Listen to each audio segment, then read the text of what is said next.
Everything you think you know about the American Revolution is incomplete. It wasn't just a war between a colony and an empire. It was a global power shift, a rebellion that inspired revolutions across the world, and a conflict that quietly shaped the modern world you live in today. This is not a school textbook summary. This is the full story explained. Welcome to KINGHIS. On this channel, we explore the rise and fall of civilizations and the hidden forces that shape human history. Today, we begin with one of the most influential revolutions in human history, the American Revolution.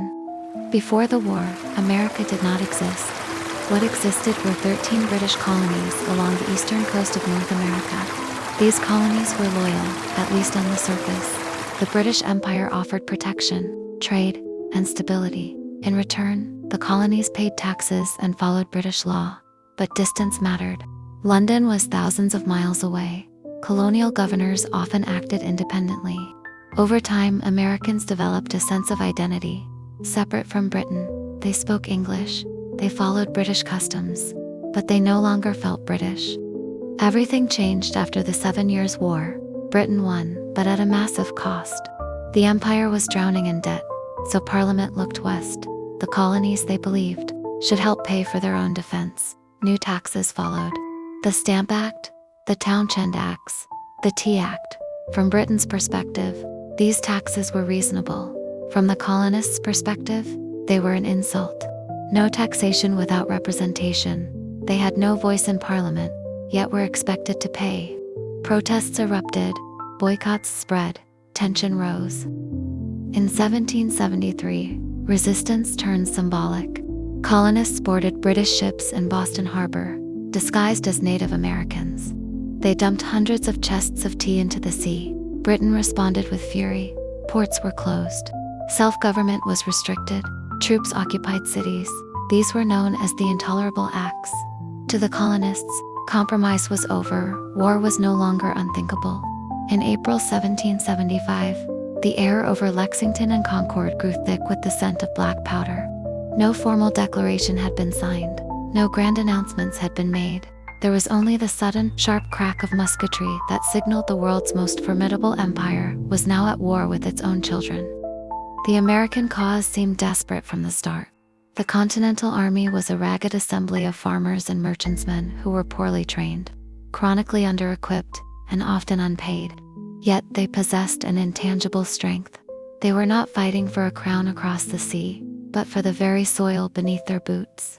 At the heart of this struggle stood George Washington, a leader whose resilience would soon become the spine of the revolution. The Winter of Despair and the Delaware Crossing. By late 1776, the revolution was flickering like a candle in a gale. Retreating through New Jersey, Washington's army was dwindling, frozen, and losing hope. He knew that without a victory, the rebellion would perish before the spring thaw. On a bitter Christmas night, Washington executed a move of pure desperation and brilliance. Amidst a howling nor'easter, he led 2,400 men across the ice-choked Delaware River. In the gray light of dawn at Trenton, they fell upon the elite Hessian mercenaries. It wasn't just a military victory, it was a psychological resurrection that proved the Americans could not only fight but win. Valley Forge, the forge of a nation. If Trenton saved the revolution's soul, Valley Forge 1777 to 1778 tempered its steel. In that desolate winter camp, hunger and smallpox took thousands of lives. Yet, amidst the suffering, a transformation occurred. Under the drilling of Baron von Steuben, the motley militia evolved. They emerged from the snow not as a mob, but as a professional army, hardened by shared sacrifice and newfound discipline. The tide turns. Saratoga and the French alliance. The world began to take notice. The stunning American victory at Saratoga served as a catalyst, convincing King Louis XVI of France to formally enter the fray. With French gold, muskets, and most importantly, their powerful navy. The tide of the war began to pull against the British Lion.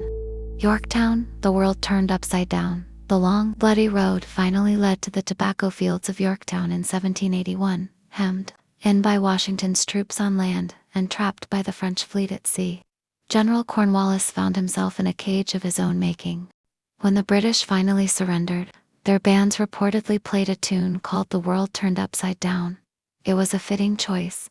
Against all odds, a group of colonies had defied an empire, giving birth to a new nation conceived in liberty. Washington was not a brilliant tactician. He lost more battles than he won. But he understood something deeper. Survival was victory. As long as the army existed, the revolution lived, through freezing winters. Starvation.com, desertion.washington held the army together, and that changed everything.